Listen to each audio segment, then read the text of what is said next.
This is the other one. Let me back up. This is the one with 201,000 miles, and it's getting there. Fired up. Same exact layout, but let's go to the back here.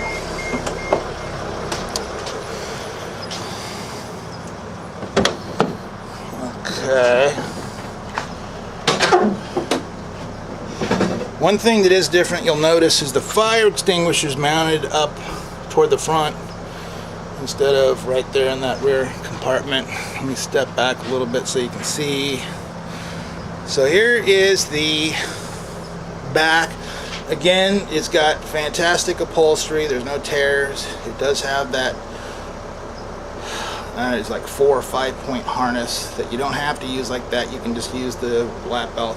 There are straps. Both of them have straps, so if you have a patient on a backboard, you can strap them down to the bench seat. If you're to have 2 patients, that net can also be taken down really quickly. It just has these tabs here, and then you can slide it out. Where's my you can slide it out and it comes off. So if you need to take the net down to make it longer, you can do that. So here's the back, and same deal. You got the stair chair compartment, gloves, carbon monoxide detector front and back on both of these rigs, hand sanitizer thing. All your compartments, you can see the LED lights for all the cabinets and stuff that are there, and then those can be turned off with that. So there's that, and then same deal with our, well, I have the back doors open, so they're not going to go to low. Oh yeah, they will. So there's the low, there's high. They default to high when you open the back doors, so when you're loading the patient at night, it's not dark when their patient's getting in. That'd be kind of scary. So your exhaust vent, there's that there.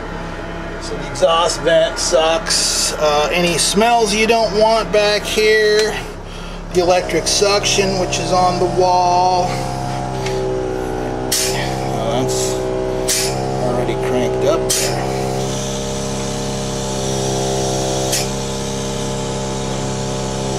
There you go. There's that. And then our AC or heat, whichever you want to do cool. Let me open these up. Bam. Where's that? Oh, that feels good.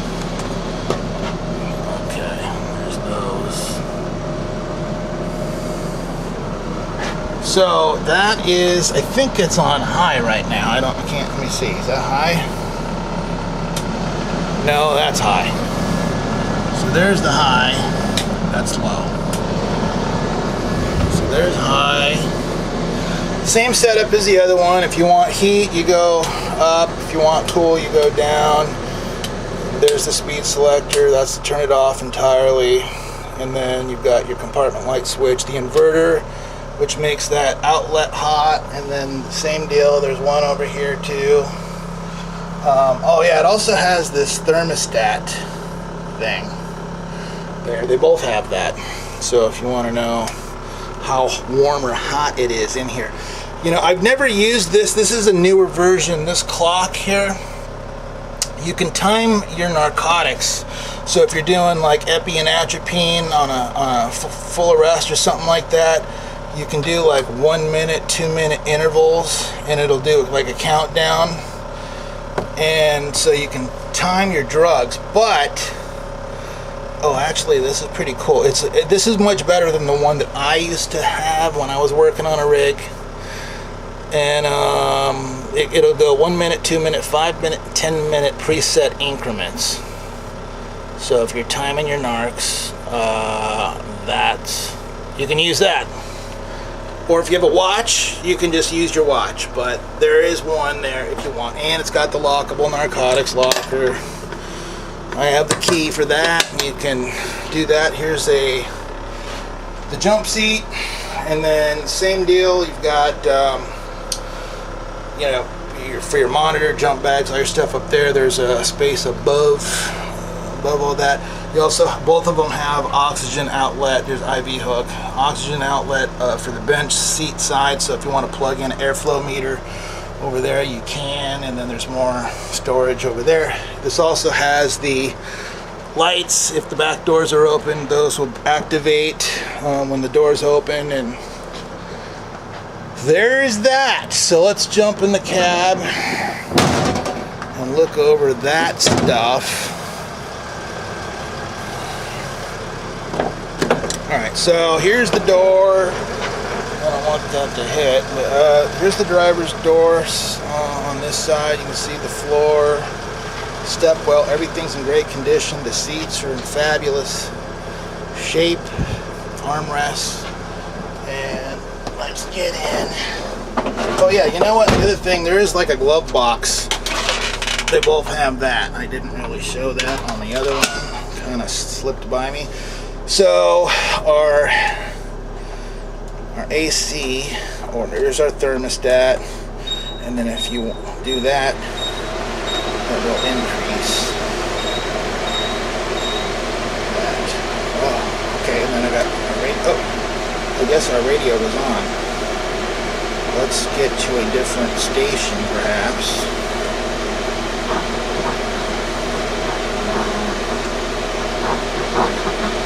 Hear it wanting to go. No FM. That's weird. Okay, hold on. Let's see here. It may just be January 6th. On weekends, enjoy holiday crafts, photos with Santa. All right, so there's that. That's the radio, and then again, it's see you got your defroster if you want the front vents, or I can feel it now on my feet, the bottom. And I guess, you know, these arrows kind of tell you which way it's going to go. If you want both, see how there's an arrow there, up and down. Now it's coming out of the dash and out the floor. So there's that. Again, this thing was just a clip to hold papers and whatnot. And there's that. So that's that. The power windows. See, that works lovely. And then I'll do that mirror next. Hold over. Okay, you see the mirror? Ah, there's the mirror. Up and down and side to side.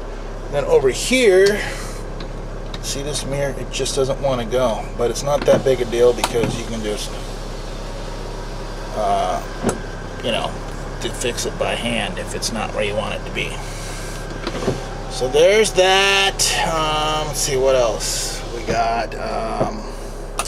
Oh yeah, all of this stuff. So this is the power button for the siren, and then we got T1, T2, T3. We have testing. I don't know if you can hear that out there. I can. That is our PA system. Whoa. Okay, there's that. And then our lights. So you got the up. Now, here's the thing. I don't think I showed this on the other one. If you go up, everything goes. If you go back, that's just the rear door. So there's nothing in the front. The light bar is not on or anything. So if you're just worried about the rear part having warning lights, you just put the switch back. In the middle, everything's off. And then forward is all your emergency lights. Cutout switch for backup alarm. Left, right, and flood. Which I didn't turn those on. I should have done that on the other rig. And then if the dome lights are left on, you can turn them off from here. Same thing with the AC and heat. I actually just turned it on. You can probably hear it going back there. So, and then the module disconnect just shuts off everything, and then it still has the emergency start there. And there's that. So let's go outside and look at the emergency lights here. And again, if you see something and it's like that's not flashing, everything's flashing. So if my shutter speed just isn't fast enough to keep it going, that's the reason why. But everything is flashing. This just doesn't have the white lights in those banks. I turned on the side floodlight so you could see how that works. And then the side floodlights are on. And then back here, we got that, amber and red. And then they can see the floodlights over on this side. And there's that. Let's take a look underneath here. There's a spare tire. And you can see, same situation. It looks really good under here. There's no rust. And gosh, it's really good condition under here. Just looking at everything. Yeah, so there's that, and then I'll go show you. Let me go through the side and show you.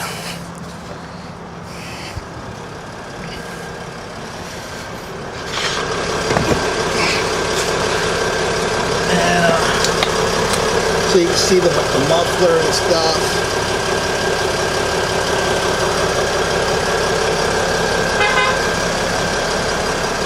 This has a slightly different setup. It's just one big fan. If you look over there, I can't see if you can see that. See that? It's like one big fan. The other one had two smaller fans for the air intake for the back AC. And there's that. Let's pop the hood and look at the motor. Ooh, I'm getting dirty. Okay. And then let's do a quick test drive after that. And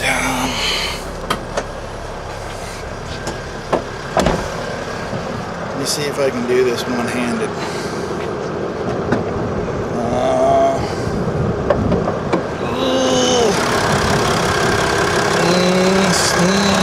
Let's see, hold on.